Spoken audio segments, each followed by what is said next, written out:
Kita ke informasi lainnya, Saudara. Papua Barat Daya telah mencatat langkah penting dalam peningkatan peran orang Papua dalam struktur pemerintahan daerah.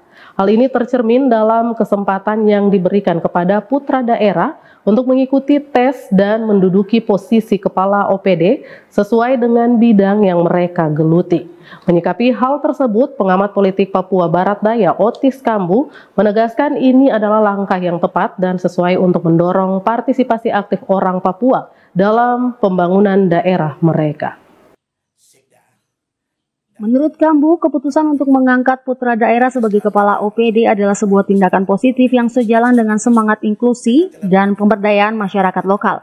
Hal ini merupakan langkah penting dalam memperkuat identitas dan kebanggaan lokal serta memberikan contoh nyata bahwa orang Papua memiliki kapasitas dan kompetensi untuk mengemban tanggung jawab kepemimpinan. Otis Kambu menyatakan tidak ada alasan bagi pemerintah untuk tidak menempatkan orang Papua dalam posisi-posisi strategis seperti kepala OPD.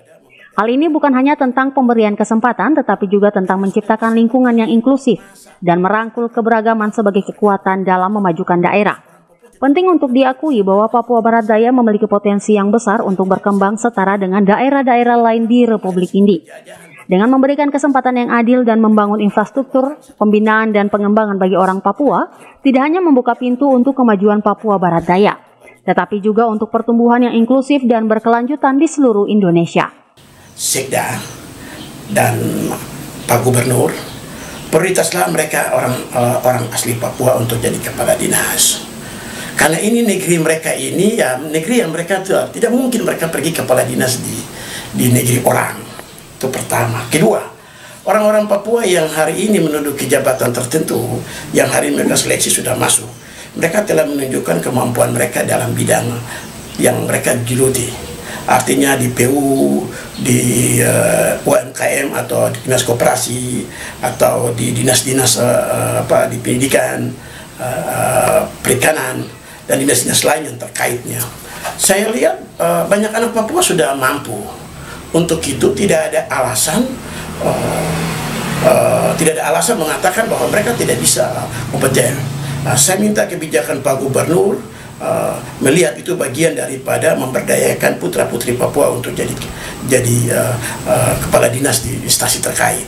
Karena hal ini kalau itu tidak pernah dilakukan, maka kita merendahkan sendiri anak Papua, bahwa anak Papua tidak bisa memimpin. Padahal mereka sudah bisa berkarya. Masa sudah berapa puluh tahun kita bergabung Republik ini, terus orang Papua tetap tidak bilang tidak bisa. Apanya yang tidak bisa? Hah? Kalau yang tidak bisa ditunjukkan. Kalau orang Papua masih tidak bisa, berarti Jakarta gagal, Indonesia gagal mendidik orang Papua untuk maju di negeri ini. Itu persoalannya. Itu berarti ada sebuah penjajahan bagi masyarakat Papua sendiri. Mereka mengatakan bahwa kami satu bangsa, satu tanah air, tapi di lain pihak mereka menindas kami untuk tidak boleh maju.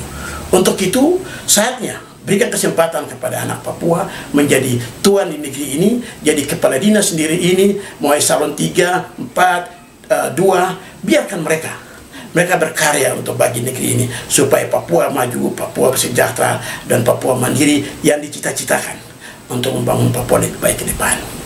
Itu.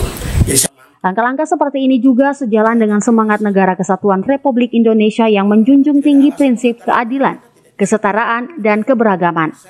Dengan demikian, peningkatan peran orang Papua dalam struktur pemerintahan daerah bukan hanya tentang pembangunan lokal, tetapi juga tentang merealisasikan visi kesatuan dan kemajuan nasional yang inklusif dan berkeadilan. Semi Venjalang, CWN Channel.